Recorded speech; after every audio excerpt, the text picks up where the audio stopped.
먼저 여호수아 1장 1절에서 9절 말씀입니다. 다 같이 보십니다. 여호와의 종 모세가 죽은 후에 여호와께서 모세에게 수종자 눈의 아들 여호수아에게 말씀하여 이르시되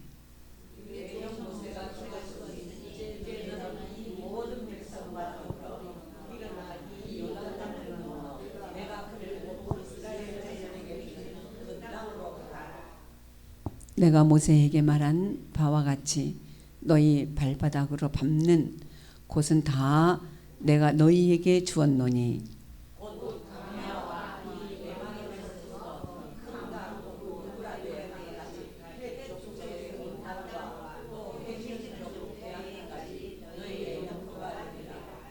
내 평생에 너를 능히 대적할 자가 없으리니 내가 모세와 함께 있었던 것 같이 너와 함께 있을 것임이니라.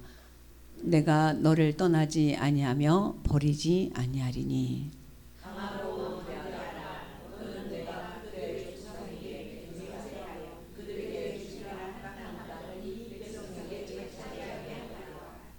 오직 강하고 극히 담대하여 나의 종 모세가 내게 명령한 그 율법을 다 지켜 행하고 우로나 좌로나 치우치지 말라. 그리하면 어디로 가든지 형통하리니.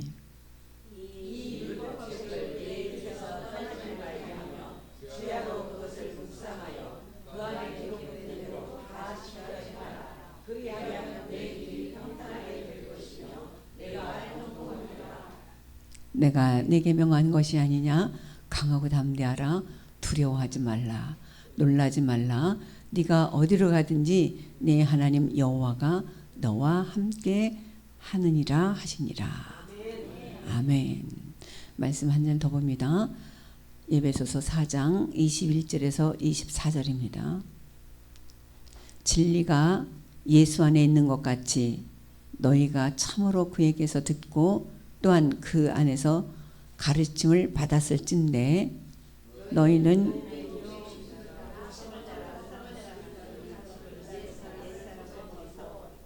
오직 너희의 심령이 새롭게 되어 하나님을 따라 의와 진리의 거룩함으로 지으심을 받은 새 사람을 입으라.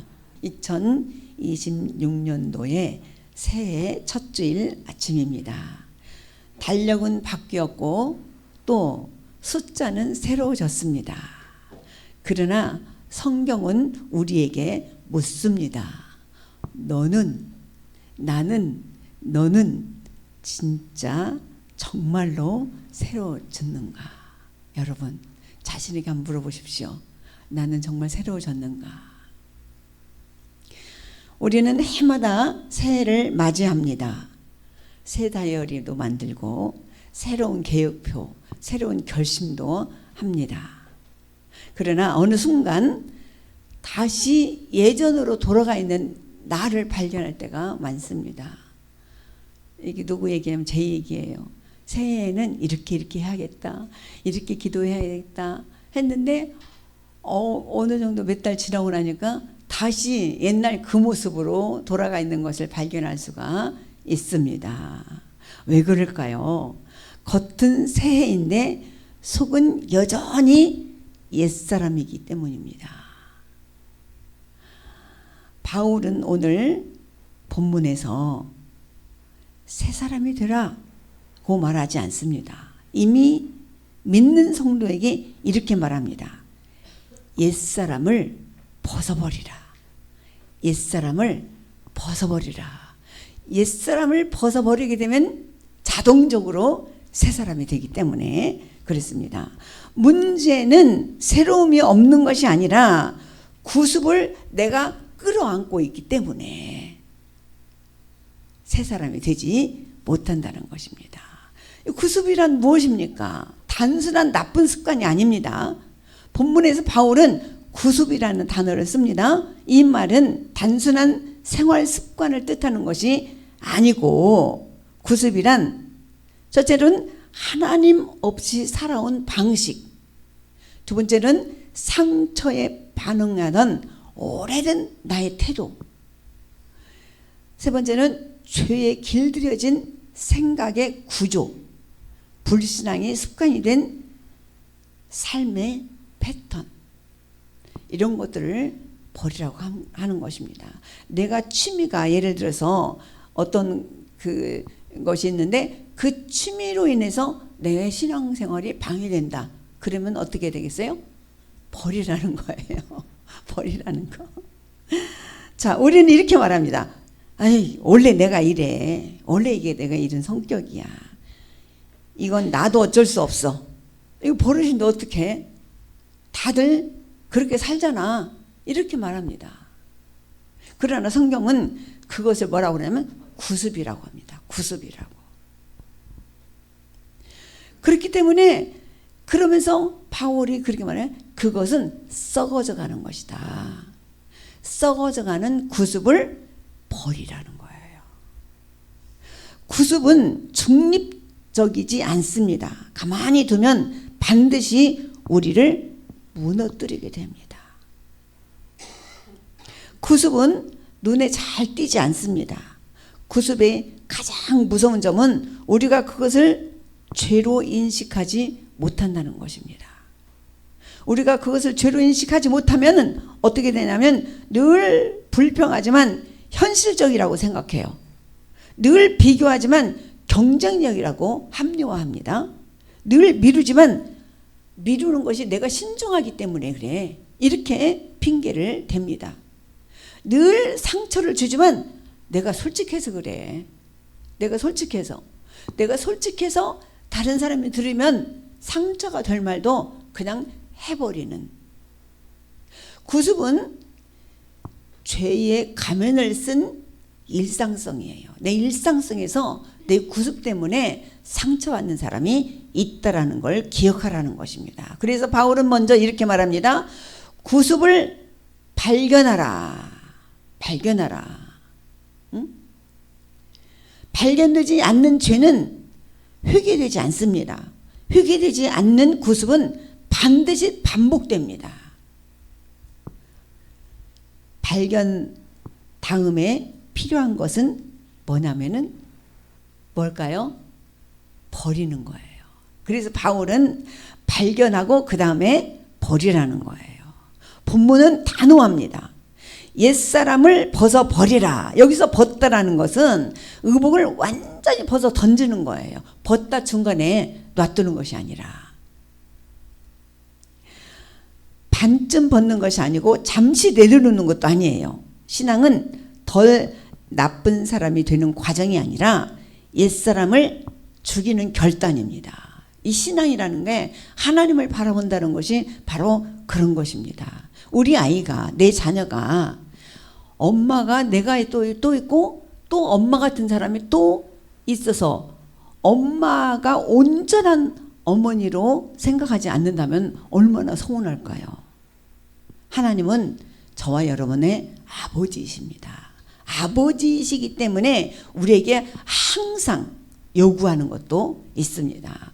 우리 대한민국의 국가의 국민으로 산다라면은 국가가 우리에게 주신 법이 있죠. 의무가 있죠.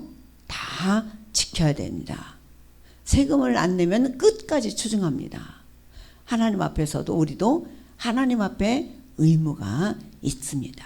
주일날 교회 나와서 예배 드리는 것은 가장 큰 의무입니다. 신앙은 종종 우리는 이렇게 생각합니다. 조금만 고치면 되겠지. 이 정도는 괜찮겠지. 그러나 하나님은 고쳐 쓰는 옛사람이 아니라 완전히 벗어야 할 옛사람을 말씀하고 계십니다. 이 버림 뒤에 오는 진짜 새로움은 뭐냐? 많은 사람들이 여기서 지칩니다. 버리기는 했는데 무엇을 입어야 할지 잘 헷갈리는 경우가 있습니다. 그래서 바울은 이렇게 말합니다. 오직 너희의 성령이 새롭게 되라. 성령으로 새롭게 되는 거예요. 오직 너희의 성령이 새롭게 되게 한다라는 것을 믿으라는 거예요. 오직 성령으로 새롭게 하심을 입으라. 그래서 여러분이 내가 무엇을 입을까 고민할 때 나에게 성령이 없음을 느낄 때는 우리는 반드시 그 성령의 새로운 사람으로 나 자신을 확인될 때까지 하나님 말씀 앞에 붙들려 있어야 될 줄 믿습니다. 여기서 새로움은 결심이 아닙니다. 의지가 아니에요. 새로움은 성령에서부터 시작된다는 거예요. 생각이 바뀌어야 합니다. 기준이 바뀌어야 합니다. 무엇을 소중히 여기는지가 바뀌어야 돼요. 여러분에게는 소중한 것 1순위가 무엇인지 생각해 보십시오. 그러나 성경은 그렇게 말합니다. 모든 사랑하고 소중한 것도 주 안에서라고. 주 안에서. 남편 사랑하시죠? 자녀 사랑하시죠? 그러나 주님보다 더 사랑하지 말라는 거예요. 그게 하나님 요구예요. 아이고 하나님 참 욕심 많으셔 이렇게 생각할 수도 있습니다. 그러나 하나님은 누구십니까? 천지를 창조하시고 인간인 나를 만드신 분이에요. 지금도 처음이시고 나중이시고 안 계신데 없고 못하시는 게 없는 분이 우리 하나님이십니다. 그 하나님의 말씀을 소중히 여기시기 바랍니다. 그리고 마지막으로 이렇게 말합니다. 하나님을 따라 지으심을 받은 새 사람을 입으라. 할렐루야. 새 사람은 더 성공한 내가 아니라 더 경건해 보이는 내가 아니라 내가 하나님을 닮아가는 나입니다. 올해 여러분들이 정말로 하나님을 닮아가는 저와 여러분이 되길 간절히 주님의 이름으로 축원드립니다. 그러면은 2026년 첫 주일에 우리는 이런 질문을 해야 합니다. 주님, 올해 제가 제 삶에서 반드시 벗어야 할 구습은 무엇일까요? 반드시 내가 벗어야 할 구습은 무엇일까요? 여러분 기도의 제목을 늘리기 전에 먼저 하나님께 물으시기 바랍니다. 그러면은 성령께서 반드시 벗어야 할 것을 알려주실 것입니다. 그리고 우리가 생활할 때 항상 내가 먼저 벗어야 할 것은 무엇인가라는 묻는 신앙생활을 하시기 바랍니다. 하나님은 빈손을 부끄러워하지 않습니다. 하나님은 구습을 붙잡은 손, 새 것을 쥐어주시지 않습니다. 구습을 붙잡고 있는데 어디 거기에다가 새 것을 쥐어주시겠습니까? 버려야 된다는 것입니다.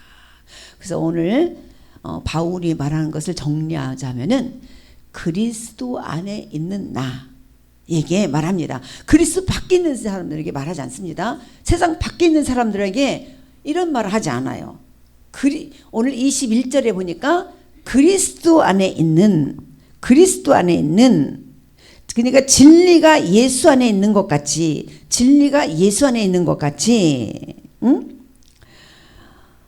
참으로 그에게 듣고 또한 그 안에서 가르침을 받았을진데 발견해라, 버려라, 새롭게 되라. 이 세 가지 말씀하셨습니다. 발견해라, 버려라, 새롭게 되라. 자, 발견하고 버리면은 어떻게 된다? 자동으로 새롭게 된다라는 것입니다. 오늘 또한 여호수아 본문에서 여호수아에게 하나님께서 말씀하십니다. 아마 지금 이 위대한 지도자 모세가 죽었습니다.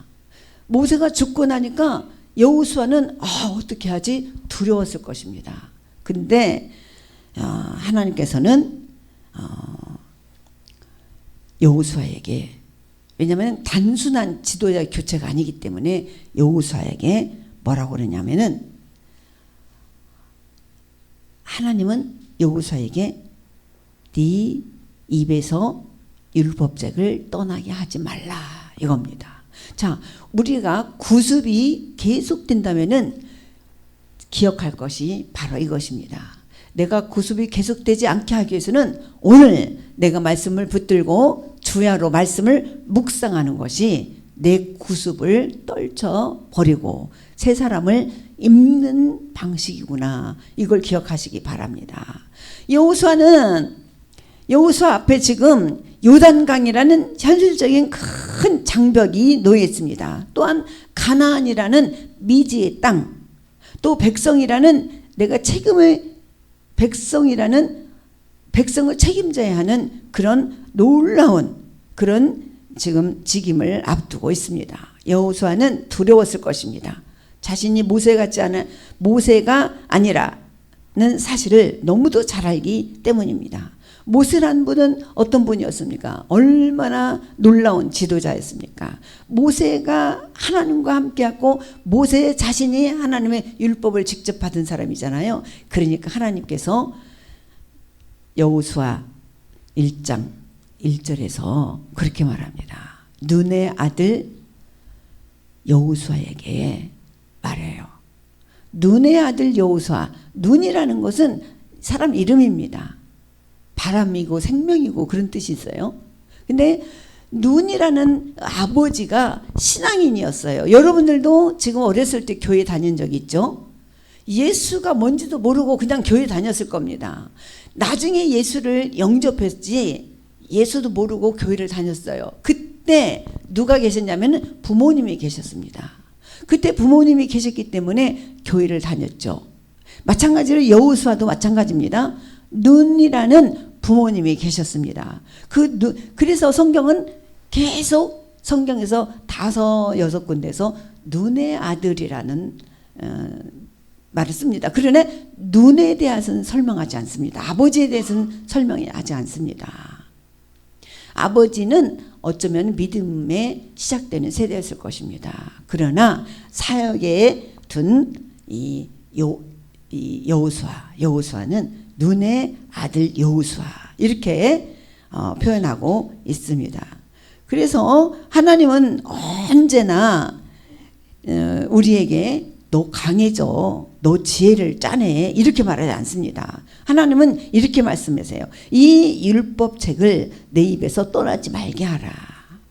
새로운 지도자가 되었는데 그 지도자에게 하나님께서는 모략과 지혜와 어떤 결정과 결단을 요구하지 않으시고 말씀을 네 입에서 떠나지 말게 하라. 할렐루야. 오늘 설교의 핵심이 바로 이 말씀입니다. 나의 구습을 발견하는 것도 좋고 발견하는 것을 버리는 것도 좋습니다. 그런데 내가 새롭게 되기 위해서는 나의 안에 뭐가 있어야 된다? 말씀이 있어야 된다는 거예요. 구약에서는 여호수아에게 모세가 너에게 줬던 그 율법을 네 입에서 떠나지 않게 하라. 첫째는 네 눈에서 떠나지 않게 하라. 보이지 않게 하지 말라. 네 눈에서 가까이 있고 그 다음에 이 말씀을 네 입에서 떠나지 않게 하라. 할렐루야. 올해는 저와 여러분들이 이 하나님의 말씀을 붙들고 날마다 읊조리시기 바랍니다. 읊조리시기 바랍니다. 나이 연세가 많은 분들은 암송하시기 바랍니다. 이것은 아마 그냥 세상적으로 말하면 치매 예방도 됩니다. 암송하시고 한 절 한 절 또 잊어버리면 또 찾아서 말씀을 보시면서 입에서 2026년 한 해에 입에서 이 말씀이 떠나지 않게 되시기를 간절히 주님의 이름으로 축원드립니다. 우리는 새해가 되면 계획을 세웁니다. 목표를 정하고 또 전략을 세우고 또한 결심합니다. 그러나 하나님은 말씀부터 붙들라는 것입니다. 할렐루야. 믿어보시기 바랍니다. 말씀으로 승리하실 것입니다. 말씀으로 성공하실 것입니다. 자, 하나님은 살아계시고 지금도 역사하세요. 또 히브리서 4장 12절을 보면은 말씀은 살아있고 생명력이 있대요. 운동력이 있대요. 그래서 이 말씀은 좌우요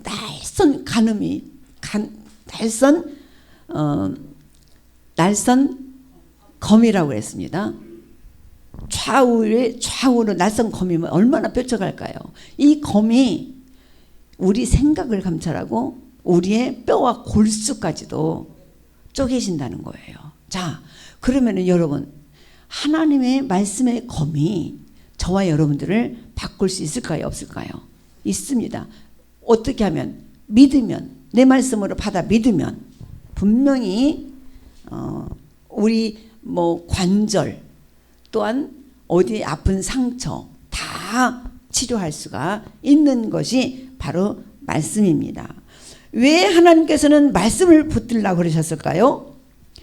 말씀 없는 계획은 방향을 잃어버리기 때문입니다.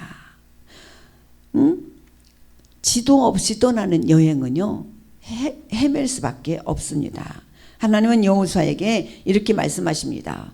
주야로 그것을 묵상하라. 묵상한다는 것은 단순히 읽는 것이 아닙니다. 말씀을 생각의 중심에 두는 것입니다. 결정의 기준으로 삼는 것입니다. 삶의 해석의 틀로 삼는 것입니다. 사랑하는 성도 여러분, 자, 그러면은 하나님이 말씀대로 살라고 했고 말씀을 내 입에서 떠나지 말라고 그랬는데, 그러면은 그 말씀을 떠나지 않게 하려면 어떻게 해야 될까요? 성경을 가지고 날마다 묵상해야 되는 줄 믿습니다. 성경을 봐야 됩니다. 성경을 열어야 됩니다. 말씀이 머물면 우리 생각이 달라지고, 생각이 달라지면 우리의 선택도 달라집니다. 그리고 선택이 달라지면 우리 인생의 길이 달라질 수가 있습니다. 그러면서 하나님께서 여호수아에게 두 가지 약속을 하십니다. 네 길이 평탄케 될 것이다. 할렐루야. 이 말씀을 묵상하고 말씀을 가지고 사는 사람들에게 첫째로 네 길이 평탄케 될 것이다. 여기서 우리는 오해하지 말아야 돼요. 성경이 말하는 평탄함은 고난이 없는 길이 아닙니다. 고난도 있습니다. 여호수아의 길도 전쟁의 연속이었고 실수와 갈등에 있었어요. 눈물의 순간도 많았습니다. 그럼에도 하나님은 네 길이 평탄케 될 것이다 이렇게 말씀하셨어요. 왜입니까? 말씀이 그 길을 해석해 주기 때문입니다. 여러분이 일하다 보면 일하는 이 속에서 갈등도 있고 그 관계에 있어서 여러 가지 어려움을 겪을 수가 있습니다. 그런데 거기에서 그 사건을 해석해 주는 것이 바로 말씀하기 때문입니다. 고난이 와도 하나님이 떠나신 것이 아니라고 해석하게 되고, 실패가 와도 끝이 아니라 이것이 과정이다 이렇게 생각하게 할 수 있는 게 바로 말씀을 갖고 살아가는 삶입니다. 광야 같은 시간이 와도 하나님이 동행하신다라는 사실을 붙들게 합니다. 놀라운 변화죠. 말씀은 상황을 바꾸지 않을 수도 있습니다만은 사람을 무너지지 않게 붙들어 주십니다. 할렐루야. 두 번째 뭐라고 그랬냐면 형통한다고 그랬어요. 네 형통할 것이다 그랬어요. 형통이란 무엇입니까? 하나님은 여호수아에게 그렇게 약속하십니다. 네가 형통하리라. 형통은 세상적인 성공과 다릅니다. 형통은 하나님의 뜻 안에서 길을 잃지 않는 상태가 형통입니다. 할렐루야. 흔들려도 중심을 잃지 않는 것, 실패해도 하나님을 놓지 않는 것, 길이 막혀도 기도로 돌아오는 것, 이것이 성경이 말하는 형통입니다. 말씀이 없는 형통은 오래가지 않습니다. 그러나 말씀 위에 세워진 삶은 느리게 가도 무너지지 않습니다. 2026년도 한 해에 우리가 붙들어야 할 것 한 가지, 성도 여러분, 우리에게 무엇을 가져다 줄지 알 수 없습니다. 그러나 분명한 것 한 가지는 말씀이 중심이 되지 않으면은 아무리 좋은 교육을 가져도 그 길을 잃습니다. 이걸 중심에 두고 여러분들 신앙생활을 하시기 바랍니다. 올해 첫 주일은 우리는 이렇게 결단하면 좋겠습니다. 자, 성공보다 순종을 택하겠습니다. 빠름보다 바름을 선택하겠습니다. 결과보다 하나님과 동행하는 것을 동행하는 하루를 소중히 여기겠습니다.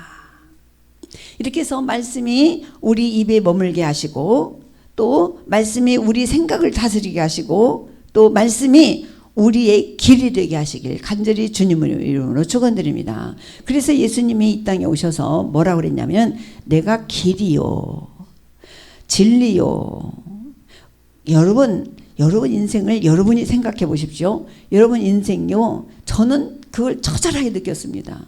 광야 같은 인생이에요. 길을 몰라요. 사람은 태어나가지고 가장 궁금한 것이, 궁금하고 무서운 것이 죽음이에요. 저와 여러분들은 죽음이 해결된 줄 믿습니다. 예수 안에서 하나님을 아는 성도들은 이미 죽음이 해결됐습니다.